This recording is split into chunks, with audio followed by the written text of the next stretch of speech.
Antes de começar, um aviso. Essa série tem relatos de violência sexual, sofrimento psíquico e morte que podem ser um gatilho. Na descrição desse episódio e no site da Folha você vai encontrar links de serviços de acolhimento para vítimas de violência sexual. Quando um carro da polícia parou na frente da casa da Lorena, ela sabia do que se tratava. Já fazia um tempo que ela estava com medo de que isso fosse acontecer. Os vizinhos ficaram todos olhando no portão, eu catei o negócio, entrei e aí fui ler tudo que estava escrito lá, para eu comparecer. A Lorena estava sendo intimada a comparecer no fórum da cidade dela, Campo Grande, a capital de Mato Grosso do Sul. Ela foi acusada de fazer um aborto, crime previsto no artigo 124 do Código Penal. A voz que você ouviu é da jornalista da Folha Thaís Oliveira. Ela leu pra gente um trecho do depoimento da Lorena, que está no livro Isoladas, das pesquisadoras Bia Galli e Evanise Sidou. O nome usado no livro é falso, para proteger a identidade dela, que é uma das 10 mil envolvidas no maior processo sobre aborto de que se tem notícia no Brasil. As pesquisadoras falaram com 6 mulheres logo depois que o caso começou. O livro foi publicado em 2011. A gente vai reproduzir aqui pedaços desses depoimentos. A Lorena foi paciente da Clínica de Planejamento Familiar da Neide Mota Machado, onde ela foi interromper uma gravidez, alguns anos antes do caso começar. Então ela ficou preocupada quando viu na televisão que a clínica tinha sido alvo de uma operação da polícia. Procurei logo um advogado. Quis me proteger, eu tinha medo, apesar de ter toda a orientação e tudo. Não sabia que tipo de punição eu ia receber por isso. A Lorena tinha acabado de se mudar sozinha de São Paulo para Campo Grande com um filho pequeno quando engravidou pela segunda vez. Ela decidiu pelo aborto porque o homem que engravidou ela não quis assumir a paternidade. Ele ligou, pressionou e eu falei: tudo bem, vai ser do jeito que você quer. Só que eu quero segurança. Não vou fazer em qualquer lugar. Eu vou procurar um lugar decente para eu fazer isso, que me dê condições de sair viva. Porque, como você mesmo disse, eu tenho já um para cuidar. E meus pais são de idade, não posso pôr a minha vida em risco. Aí ele falou assim: a gente vai ver o melhor lugar. Aí me indicaram essa clínica. O ex-parceiro dela foi quem pagou pelo aborto. Por isso, o primeiro sentimento quando a intimação chegou foi o de injustiça. Eu não engravidei sozinha. Um filho não estava sendo gerado no meu ventre porque eu quis sozinha. Eu me senti muito humilhada quando chegou aquela cartinha para eu comparecer sozinha. O aborto é uma prática antiga. Um dos primeiros registros dele, como método de planejamento familiar, foi descrito por Aristóteles, o filósofo grego. Numa das principais obras dele, A Política, ele escreve isso aqui: se deve fixar o número máximo de procriações e se alguns casais forem férteis para além do limite, é necessário recorrer ao aborto. Por séculos, o aborto foi tratado no foro íntimo das mulheres, uma decisão tomada por elas dentro de casa. Parteiras e curandeiras davam chás abortivos como uma forma de regular a menstruação se o fluxo não descia. Se a interrupção de uma gravidez era punida, normalmente era por contrariar um homem. Abortar era tirar o direito de um patriarca de decidir quantos herdeiros ele ia ter. Já faz bastante tempo que esse jeito de enxergar o aborto mudou. O tema passou a ser uma questão pública. Mudaram os interesses, as implicações éticas e morais, as leis. Esse processo não é nada pacífico e ainda está em disputa, mas ele continua sendo considerado uma questão de mulheres. Aqui de novo a Lorena. Porque só nós mulheres somos punidas. E ninguém consegue me responder isso. Será que ninguém pensa nisso? Essa é a minha grande pergunta, meu grande questionamento. E eu me sinto injustiçada nisso. Mais de 1.000 mulheres tiveram que se explicar pelos atendimentos na clínica. O número de homens dá para contar nos dedos. Foram 7.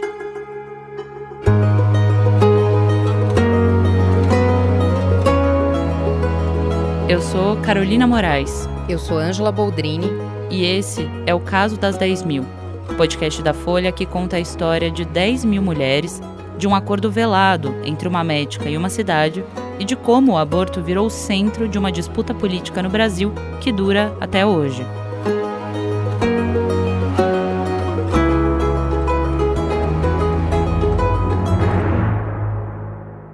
Episódio 2: As mulheres. No primeiro episódio, a gente contou como começou o processo contra uma clínica que fazia abortos clandestinos em Campo Grande. Os 10.000 prontuários encontrados nos consultórios em 2007 incriminavam a médica, Neide Mota, e milhares de pacientes. As mulheres podiam ser condenadas a até 3 anos de detenção por aborto, mas muitas implicações desse caso extrapolaram a punição legal. Hoje, a gente vai contar o que aconteceu com elas. As pacientes chegaram à clínica de Campo Grande por razões diferentes e com várias ideias sobre o aborto. A Lia teve certeza do que queria fazer logo que descobriu a gravidez. Ela era funcionária pública e tinha acabado de ser chamada para uma vaga que ela queria muito. A história dessa mulher também está registrada no livro Isoladas. A fase final do concurso para a vaga era uma avaliação física, e estar grávida podia desclassificar a Lia. Nessa época, ela já tinha 2 filhas e o concurso era uma oportunidade de melhorar a vida financeira delas. A Lia chegou na clínica depois de ter tentado o aborto sozinha, com um medicamento que ela comprou no camelô e que não deu certo. A Neide deu um desconto no procedimento, que era caro para ela, e ela interrompeu a gravidez. A Lia nunca se arrependeu e conseguiu a vaga que queria. Mulheres que teriam direito a um aborto nos casos previstos atualmente na lei também procuraram os serviços da Neide. A Beatriz foi vítima de estupro. Ela sabia que podia abortar legalmente, mas teve medo que o agressor, um ex-namorado, ficasse sabendo. A jornalista da Folha, Laura Lever, vai ler alguns trechos do depoimento da Beatriz. Eu conheci essa pessoa, tive um relacionamento de 2 meses e percebi que ele era um psicopata.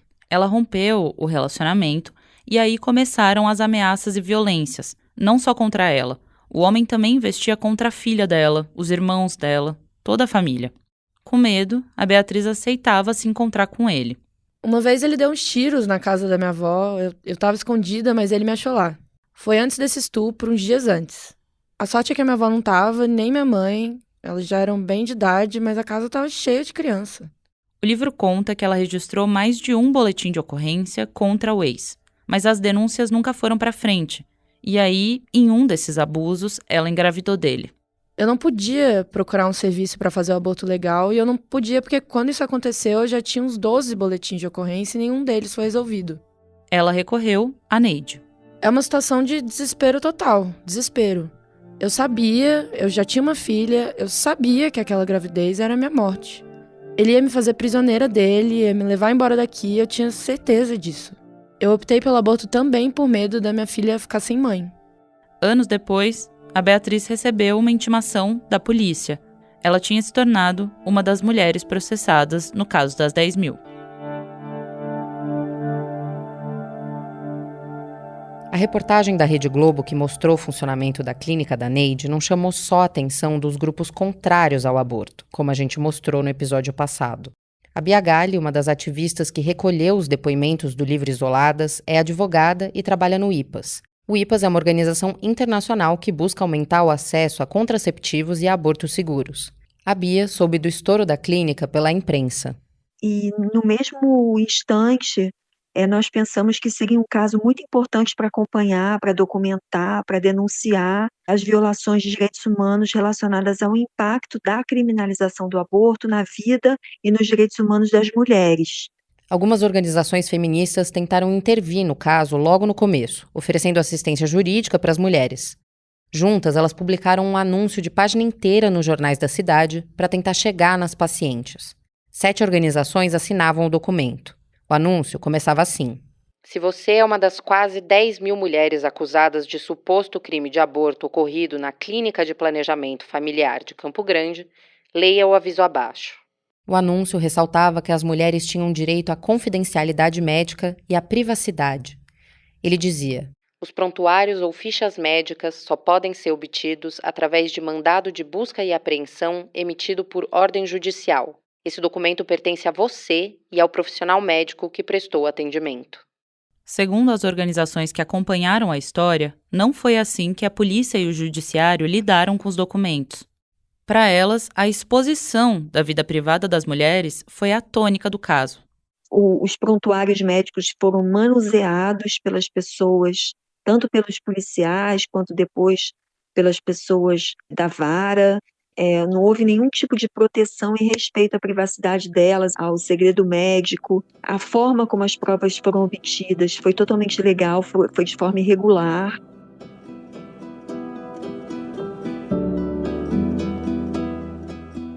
Quando a polícia apreende prontuários, que são protegidos por sigilo médico, um perito da área da saúde deve ser nomeado pelo juiz. Isso está numa resolução do Conselho Federal de Medicina de 2000. Então, um profissional da saúde é quem deve manusear os prontuários e fazer a perícia. Essa resolução foi importante para a defesa que as organizações de direitos humanos fizeram das mulheres. E, para além disso, as feministas defendem que as provas foram obtidas de maneira irregular. O IPAS, onde a Bia Galli trabalha, entrevistou na época a delegada do caso, a Regina Márcia, que a gente ouviu no primeiro episódio. O relatório final da organização diz que a delegada não tinha mandado específico para o confisco das fichas. E as organizações defendem que a polícia tinha que ter esse mandado. A gente consultou 4 advogadas que não estavam envolvidas no caso sobre esses 2 pontos: se a apreensão foi irregular e se o manuseio das fichas foi feito incorretamente. Sobre o mandado específico, 2 concordam com a leitura de que a polícia precisava dele para apreender os prontuários por causa do sigilo médico. Um mandado de busca e apreensão genérico não deveria quebrar o sigilo e dar acesso às fichas. Essa visão foi reforçada recentemente por uma decisão do Superior Tribunal de Justiça. Em 2022, o STJ anulou provas de um caso que partiu de receitas médicas em que não havia uma autorização judicial para quebra do sigilo. O processo era de tráfico de drogas, não de aborto. Mas o que as advogadas argumentam é que o tribunal definiu que é necessário autorização específica para a apreensão de documentos médicos. Uma das advogadas que a gente consultou defendeu que a atuação da polícia no caso das 10.000 estava dentro da lei porque o mandado judicial pode prever a apreensão de qualquer material que pudesse comprovar um crime. Na verdade, na visão dessa advogada, a delegada tinha obrigação de levar todos os materiais que pudessem ser relevantes para o processo, incluindo as fichas. Já a 4ª advogada ficou no meio do caminho. Ela diz que ambos os lados têm bons argumentos, tanto para defender a apreensão das fichas, quanto para a necessidade de um mandado específico. O que é consenso entre elas é que esses prontuários tinham que ser manuseados com muito cuidado. Não necessariamente por um perito, como diz o Conselho Federal de Medicina, mas, no mínimo, eles tinham que ser transportados e entregues às autoridades em caixas lacradas, e não podiam ser manuseados por qualquer um. Tudo que desviasse dessa conduta ou que vazasse as informações das mulheres seria um crime.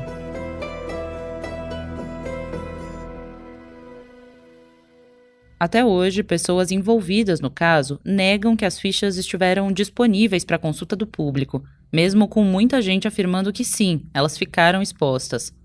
Agora, é fato que as informações sobre as mulheres estavam públicas por uma segunda via, a do site do Tribunal de Justiça.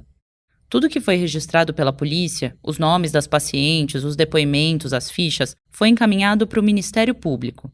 Os promotores eram responsáveis por investigar caso a caso e fazer as denúncias para o judiciário.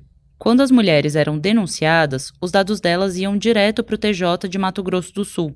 E como o processo não estava em segredo de justiça, qualquer um com acesso à internet podia ver os nomes e as informações das denúncias. Em Campo Grande, a gente entrevistou um dos promotores que trabalhou nesse caso. O Douglas Oldegardo lembra do que isso causou na vida das mulheres. Aí a pessoa se desesperava e corria na promotoria pedindo para tirar o nome, para resolver logo, para tirar o nome dali.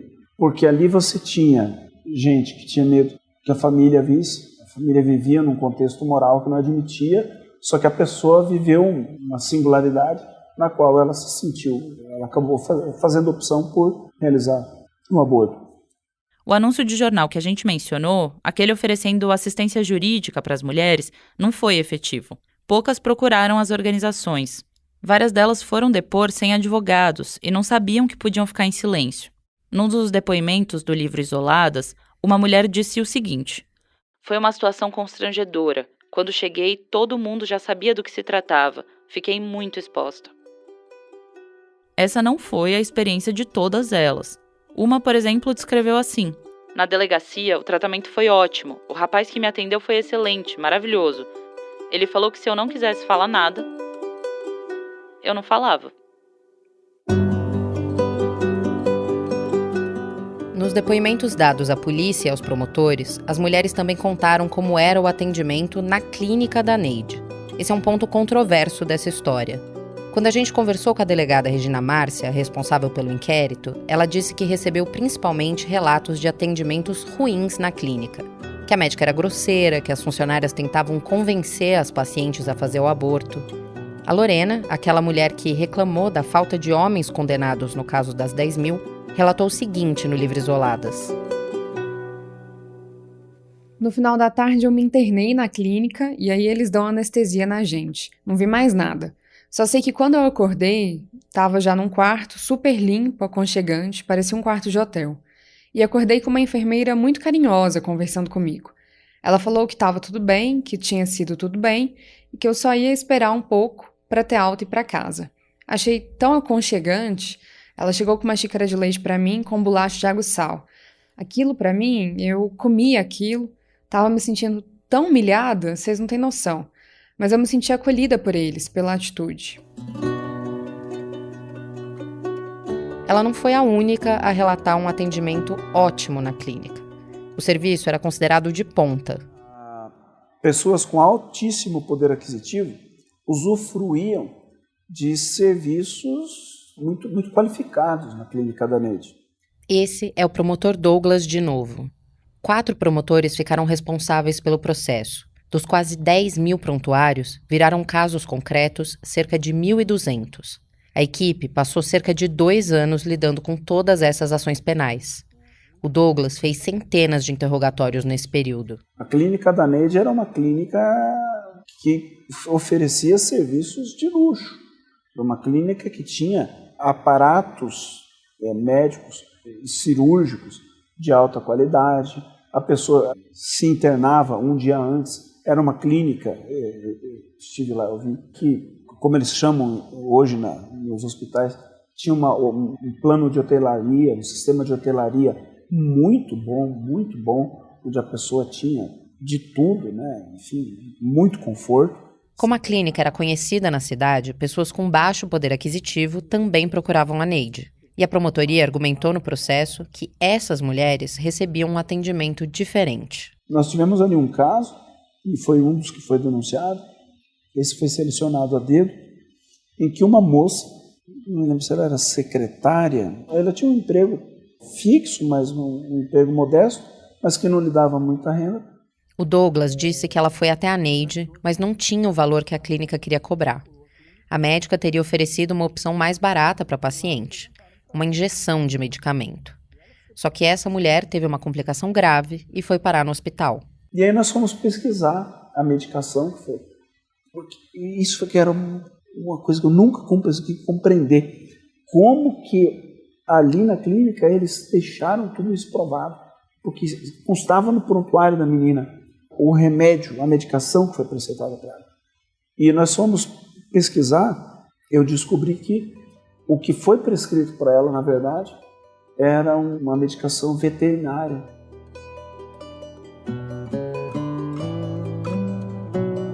Esse depoimento do remédio veterinário foi central nos processos contra a Neide e as funcionárias dela. O Ministério Público argumentou que o atendimento dela era precário e que ela era gananciosa. O uso de remédios veterinários para aborto em pessoas não é seguro, claro. Não existem detalhes sobre o uso deles em clínicas clandestinas, justamente porque a gente não sabe quais são essas clínicas. Mas o acesso a esses medicamentos no Brasil é mais fácil do que ao misoprostol, que é um abortivo considerado seguro pela Organização Mundial da Saúde. Só que a gente sabe que a médica tinha acesso ao misoprostol. Na clínica foram encontradas dezenas de caixas desse remédio. A Neide negou que tenha usado o medicamento veterinário em uma paciente. Na realidade, se apurou durante as investigações que o que lá existia era um local em que se ganhava dinheiro praticando aborto. Essa é uma fala do promotor Paulo César Passos no Congresso Nacional, em 2008. Ele acompanhou o caso desde o começo e a gente tentou falar com ele para o podcast, mas ele não respondeu aos nossos contatos. Mais ainda, se convencendo, existia uma psicóloga que, na realidade, tinha a função de convencer as pessoas que estavam em dúvida a realizarem a prática de aborto. Inclusive, com documentos demonstrando quanto custava criar um filho. Inclusive, com uma tabela de valores para a interrupção de aborto. Inclusive, chamando aquelas pessoas que não poderiam pagar, como constam em documentos, de banguela. A gente encontrou uma reportagem da revista Época daquele mesmo ano em que 5 ex-pacientes corroboram a tese de que a Neide maltratava as mulheres. Uma delas foi identificada como Clara. Ela tinha 31 anos e disse isso aqui para a jornalista. Na clínica tinha uma placa que dizia planejamento familiar. Fui até lá em busca de orientação, mas quando a médica soube que eu era faxineira, me deu as costas e mandou as funcionárias resolverem meu pepino. Nunca vou esquecer a humilhação. Ela falou que o valor inicial cobrado pela médica foi de R$8 mil, o que corresponderia a cerca de R$20 mil hoje. Na própria revista, a médica nega as acusações. Além de dizerem que a médica tinha tratado elas mal, as mulheres ouvidas pela época tinham um outro ponto em comum: o constrangimento e o medo que diziam sentir por causa do processo. Uma delas contou que tinha parado de trabalhar e estava com depressão.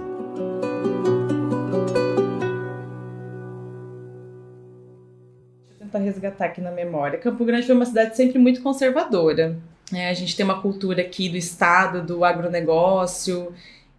Essa é a Natália Ziolkowski, da Articulação de Mulheres Brasileiras em Mato Grosso do Sul. É uma cultura bastante católica, inclusive, na época eu acho que era mais o catolicismo, inclusive quando o serviço de aborto legal foi ser instalado aqui em Campo Grande, era para ter sido instalado aqui na Santa Casa. E foi barrado por uma pressão de líderes religiosos da igreja, na época o bispo. A Natália foi uma das pessoas por trás daquele anúncio de jornal que ofereceu ajuda às 10 mil mulheres que podiam ser processadas. Ela atribui ao perfil conservador da cidade o fato de pouquíssimas ex-pacientes terem entrado em contato para pedir ajuda. Mas vocês, na busca de vocês, eu acho que vocês vão sentir isso até onde vocês conseguirem chegar. As pessoas querem enterrar esse assunto, né? Principalmente essas mulheres. Ela estava certa. A gente sentiu isso.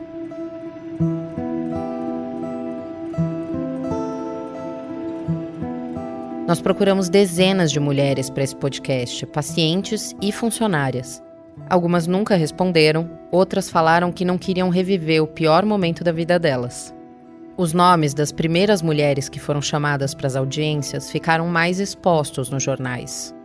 Uma delas topou falar com a gente, a Carla Canepa Couto. A Carla é de Campo Grande e na época trabalhava como esteticista para uma associação que prestava serviços na clínica da Neide. Foi assim que ela conheceu a médica. E aí eu fui até a clínica dela na época, né? Eu tava com uns problemas de saúde. E aí eu até achava no começo, quando eu comecei a frequentar a clínica dela, que eu estava grávida. Mas como eu estava fazendo um tratamento e não aparecia, e ela ainda brincava, falava que era gravidez psicológica, né? Mas a gravidez não era psicológica. Então, assim, eu já descobri minha gravidez meio tarde. E quando estourou tudo isso, eu já estava com uma gravidez confirmada, né? Quando eu fui chamada para depor na delegacia, para mim foi uma grande surpresa. Tinham documentos da Carla nas caixas de fichas que a polícia apreendeu. Na hora que eu cheguei na delegacia para prestar o depoimento, eu lembro perfeitamente tudo que aconteceu. Eles já começaram a me olhar com outros olhos. E aí, quando eu entrei na sala do delegado para prestar depoimento, tinha 3 policiais juntos, como se eu fosse matar alguém ali dentro. Foram perguntas assim que me massacraram. Ela lembra que eles repetiam as mesmas perguntas várias vezes. E que um dos policiais arrematou uma sequência dessas falando: "Você não pode estar mentindo?" Então foi na delegacia um depoimento assim que eles mexeram muito com o psicológico, né? Não me recordo se foi delegado ou se foi o policial. Falou assim: pode ser que seu aborto não tenha dado certo, por isso que você está grávida. Isso eu lembro perfeitamente, as palavras deles. A Carla não foi uma das mulheres que abortou na clínica da Neide. Lá, ela fez um ultrassom e optou por manter a gestação. Ela estava visivelmente grávida quando foi chamada na delegacia. A Carla não tinha contado nada sobre o caso das 10.000 e sobre o depoimento na polícia para a família. Só que o nome dela começou a aparecer na televisão e nos jornais. Eles reuniram a família inteira na casa da minha mãe e me chamaram lá para me hostilizar, para me apontar o dedo, para pedir explicação. A acusação contra a Carla estava errada. Ela levou ultrassom, alguns exames de sangue e outros prontuários de acompanhamento da gravidez para provar isso. Mas ela foi processada mesmo assim.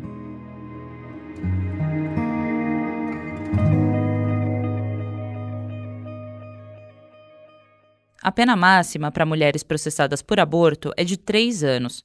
Mas tem uma outra coisa importante no Código Penal para a gente entender o caso das 10.000 e como o judiciário brasileiro lida com quem aborta. A pena mínima para esse crime é de 1 ano. E isso significa que as acusadas têm direito a um benefício no sistema penal. É a suspensão condicional do processo. Sob algumas condições, o processo então pode ser extinto. Isso não é exclusivo para o aborto, é para todos os crimes que se encaixam nessa pena. No caso das 10.000, foi isso que a promotoria ofereceu para todas as mulheres e para um único homem, que respondeu por ter pagado pelo procedimento. Ou seja, se elas confessassem o aborto, paravam de responder pelo crime, com algumas condições. A primeira é que elas tinham que ir todo mês no Fórum Criminal durante 2 anos. As mulheres também não podiam sair de Campo Grande por mais de 1 mês sem autorização da Justiça e não podiam ser acusadas de nenhum crime nesses 2 anos. Eu propunha já, de imediato, a suspensão condicional do processo. Então, antes de ouvir testemunha ou qualquer coisa, o juiz marcava uma audiência para a suspensão condicional do processo. O Douglas, promotor que conversou com a gente em Campo Grande, entendeu essa opção como uma punição mais justa às pacientes. As mulheres que não aceitassem suspender o processo podiam terminar indo para o tribunal do júri. E lá, o Douglas entende que elas acabariam tendo uma pena bem mais dura. Eu estava ali exclusivamente para expor ao jurado o fato concreto e a lei, mas eu sabia que era inevitável para os 7 jurados arrancarem deles próprios os seus conceitos morais e da sociedade também. Não foi essa a leitura que os movimentos feministas fizeram da rapidez com que o Ministério Público ofereceu a suspensão do processo. As organizações viram nisso uma forma de coagir as mulheres a confessar. E elas dizem que essa ideia de que se elas não aceitassem a suspensão do processo, elas iriam a júri, é falsa. As feministas entendem que as provas apreendidas na clínica não tinham validade legal por causa da quebra de sigilo médico. E que se as mulheres tivessem tido a oportunidade de seguir com o processo e ter uma defesa adequada, isso seria provado. Então, para elas, a suspensão condicional do processo levou a uma punição que podia ter sido evitada.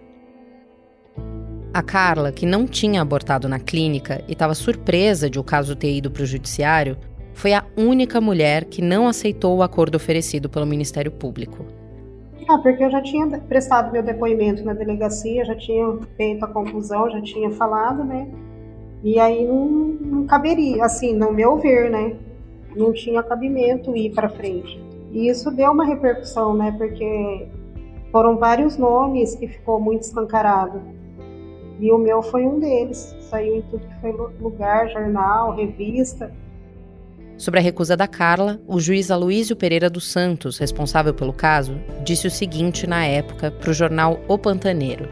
Cabe a ela provar sua inocência, caso contrário, ela irá a júri popular e o processo dela vai continuar. A Carla conseguiu provar a inocência e nunca foi a júri. No caso de algumas mulheres, a suspensão do processo veio com uma condição extra. O juiz Aloísio decidiu que elas também fariam um trabalho comunitário em creches. A Natália, da Articulação das Mulheres Brasileiras, guardou uma reportagem do Correio Brasiliense em que o Aloísio disse por que mandou essas mulheres trabalharem especificamente em creches. Não é crueldade, é pedagógico. Elas vão olhar para aqueles meninos da creche, muitas vezes nascidos em famílias mais carentes do que as delas, e vão pensar no filho que elas poderiam ter tido. Analisa o juiz responsável pelo caso, Aloísio Pereira dos Santos, da 2ª Vara do Tribunal do Júri, na capital sul-mato-grossense. Essa medida foi aplicada para as primeiras mulheres que aceitaram o acordo e de cara foi criticada por movimentos sociais e por uma ala do Congresso Nacional, e ela foi abandonada logo. A gente questionou o juiz Aloísio sobre essa escolha pelo trabalho nas creches. A pessoa se envolve no crime, veja bem, no caso, prestar serviços numa creche. Tem esse conteúdo de reflexão. Tem muitas mães que trabalha, sai de casa às 7 horas, deixa o filho na creche, e, enfim, luta, batalha e acaba criando filho. Outras preferem o quê? O caminho mais fácil. Faz o aborto. Então, eu penso, um ambiente como esse, uma creche, uma escola, é um bom momento para refletir. O juiz nega que a medida tivesse um caráter de punição moral. Então não tem esse viés de punição. Agora, a pessoa, o infrator, ele vê do jeito que ele quiser.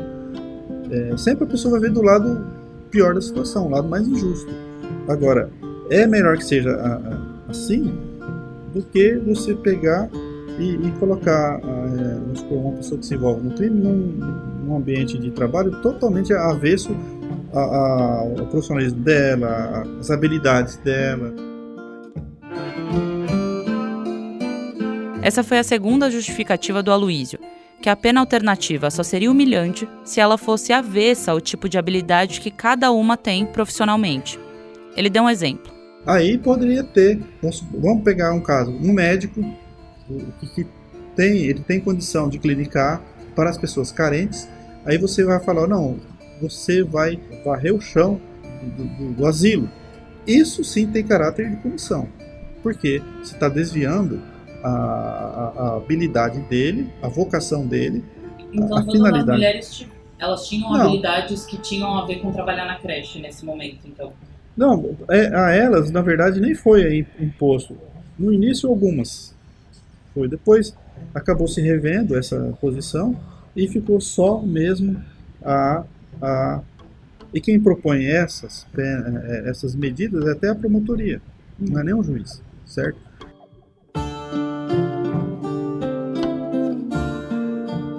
A lei que regula a suspensão condicional do processo diz que condições extras são determinadas pelo juiz, não pelo Ministério Público. E a promotoria falou pra gente que nunca propôs que as acusadas trabalhassem em creches. E assim, na minha avaliação, essa é uma situação de tratamento desumano, degradante em relação a essas mulheres. Essa é de novo a Bia Galli, autora do livro Isoladas e advogada do IPAS. Porque a gente não sabe em quais circunstâncias elas realizaram aqueles abortos, o que estava por detrás, se existia algum sofrimento emocional, psicológico, se elas foram vítimas de violência, ou mesmo quais são as circunstâncias de cada uma. Segundo a Bia, a pena também é discriminatória porque reforça estereótipos de gênero. Inclusive indo contra as recomendações dos tratados internacionais de direitos humanos, esse tipo de sentenciamento ou de punição só vem a reforçar o papel das mulheres como cuidadoras, como mães, que é uma visão bastante discriminatória, preconceituosa em relação às mulheres. A Natália, do movimento feminista de Campo Grande, disse que uma única mulher chegou até ela por causa daquele anúncio de jornal sobre o caso das 10 mil. Ela era uma moça de classe baixa e uma mãe, já tinha 3 filhos, uma mãe solo. E ela esteve na clínica para interromper essa gravidez, que foi interrompida, ela nos disse, porém não na clínica porque ela não conseguia pagar o valor que a Neide tinha pedido. Então, só que o fato de ela ter passado pela clínica e ter feito a ultrassom e ter a documentação dela lá, a ficha médica dela, fez com que a polícia incriminasse. A advogada do grupo sugeriu que ela não aceitasse a suspensão condicional do processo. Mas o medo era tão grande e a própria promotoria, as mulheres diziam que a própria promotoria dizia, olha, aceitem a pena alternativa porque senão pode ficar pior. E aí elas aceitavam. Então essa mulher, ela fez durante 1 ano o trabalho comunitário numa creche. Eu lembro que ela relatou pra gente que ela entrava no trabalho às 7 da manhã, então ela tinha que chegar na creche às 5 para limpar a creche e poder sair e poder ir trabalhar. Isso durante 1 ano. Passados os 2 anos de suspensão, os processos dessas mais de 1.000 mulheres terminaram. Dos 7 homens que foram investigados, um deles teve o mesmo desfecho. Os outros 6 chegaram a ser ouvidos, mas a promotoria não soube dizer se eles também tiveram suspensão condicional da pena. Hoje eu tô com 41 anos, né? Tipo assim, eu tenho minha vida, eu moro na minha casa com meus filhos, né? Eu tenho uma empresa. Essa é de novo a Carla, a única que foi inocentada. Ela tem amigas que também foram investigadas nesse processo. Algumas delas casaram, outras tiveram filhos e querem esquecer o que aconteceu. Se alguém vem comentar comigo, eu já corto no ato.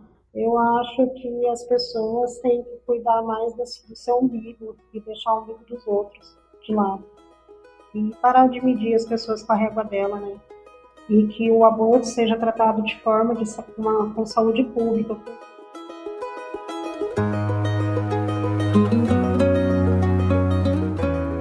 A história tinha chegado a um final para as pacientes, mas o processo das funcionárias e da médica Neide Mota Machado estava só começando, e ele teria um rumo bem diferente. O caso das 10.000 também se desdobrou no Congresso. No ano do estouro da clínica, alguns deputados organizaram uma ofensiva não só contra a descriminalização do aborto, mas contra qualquer interrupção da gravidez, inclusive as que estão previstas na lei. E eles inauguraram uma nova era do debate sobre aborto em Brasília. O aborto não é, como dizem, um simples assassinato. É, na realidade, o maior de todos os roubos ao triste nascituro. Todos pensam e todos têm como seu principal ponto estar em defesa da vida, que a vida começa na concepção. Sou contra o aborto em qualquer circunstância. Não é papel do Ministério da Mulher militar contra ou a favor do aborto. Não é papel. No próximo episódio, a gente vai contar como os deputados usaram o caso de Campo Grande para colocar de vez o aborto na pauta da política brasileira.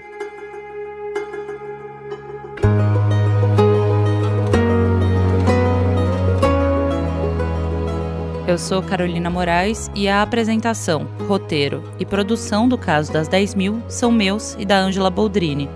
Para esse episódio, a gente entrevistou as advogadas Stephanie Guimarães Barani, da Bottini Tamazauskas Advogados, a Gabriela Rondon, pesquisadora e advogada do Instituto Anis de Bioética, a Luísa Ferreira, professora de Direito da Fundação Getúlio Vargas em São Paulo, e a Celeste Leite dos Santos, promotora e coordenadora do Grupo de Estudos de Gênero do Ministério Público de São Paulo.